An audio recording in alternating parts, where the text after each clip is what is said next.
So I want to walk you through an example that shows the rational spending rule. And this is kind of the example from your book that shows how someone should spend her money between two goods, in this case, vanilla ice cream and chocolate ice cream.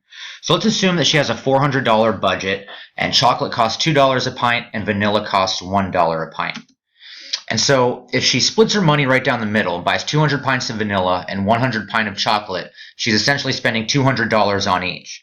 And so these two graphs show her marginal utility of the good for her current levels, or for whichever level she is. So you can see here that the more vanilla she consumes, the lower her marginal utility is, and the more chocolate she consumes, the lower her marginal utility is. So that's just showing the law of diminishing returns, which you wrote a discussion post about already, or you're going to write a discussion post about.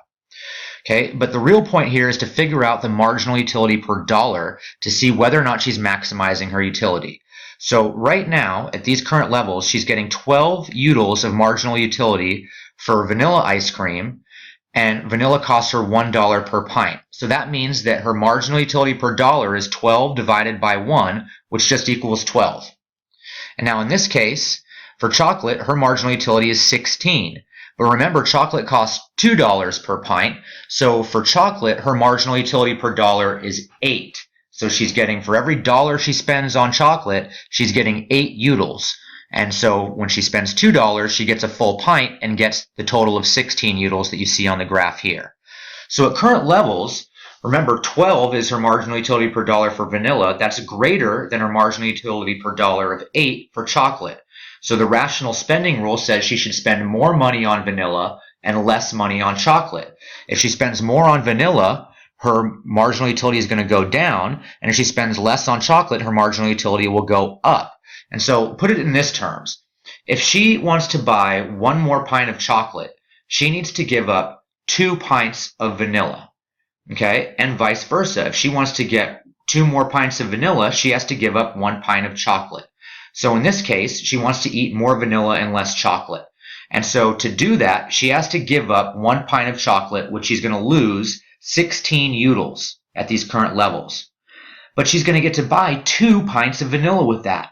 And so she's going to get 24 extra utils of consumption by switching 1 pint of chocolate for 1 pint of vanilla. So that's how I know if her marginal utility per dollar is not equal, she cannot be maximizing. So now let's see what happens if she does reduce her chocolate consumption and increases her vanilla consumption. So if she does that at these current levels now, her marginal utility for vanilla has decreased from 12 to 8, and her marginal utility from eating chocolate has increased from 16 to 24. So at these current levels, we need to again assess whether or not her marginal utility per dollar is the same for the two goods.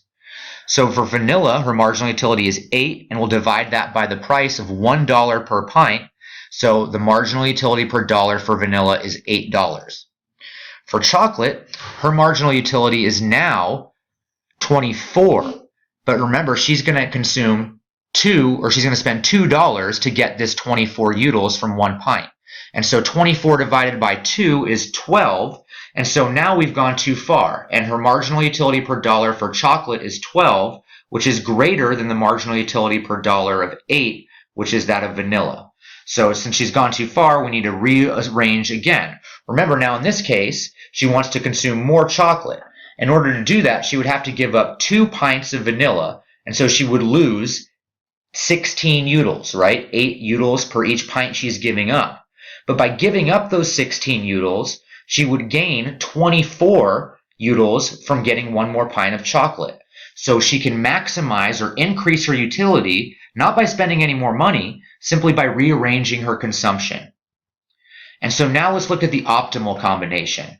In this output level, or in this combination, she's reduced her vanilla consumption down to 250 and increased her chocolate consumption up to 75 relative to that last example. And at these levels, her marginal utility for vanilla is 10. Divide that by the price, and so her marginal utility per dollar is 10 divided by 1, which is 10. For chocolate, her marginal utility per each pint is 20, but each pint costs her $2. So her marginal utility per dollar for chocolate is 10. In this case, they're both equal. And so now she can't rearrange her spending and get any more. If she gets 2 less pints of vanilla and buys 1 more pint of chocolate, she'll lose 20 in vanilla consumption, but gain 20 in chocolate. And vice versa. If she gives up 1 pint of chocolate, she's going to lose those 20 utils, but she'll gain 20 utils right back by buying 2 more pints of vanilla. So in this case, we know she's maximizing because she can't rearrange her spending between the 2 goods and get any better off.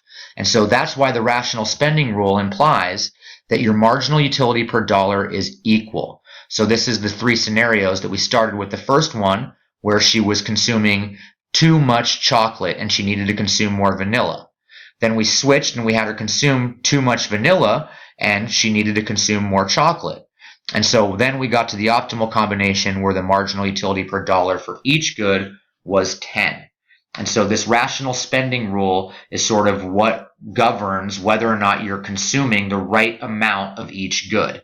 And so if you're getting more utility out of consuming one thing than something else, especially per dollar spent, then you want to spend more on the good for which you get a higher marginal utility per dollar.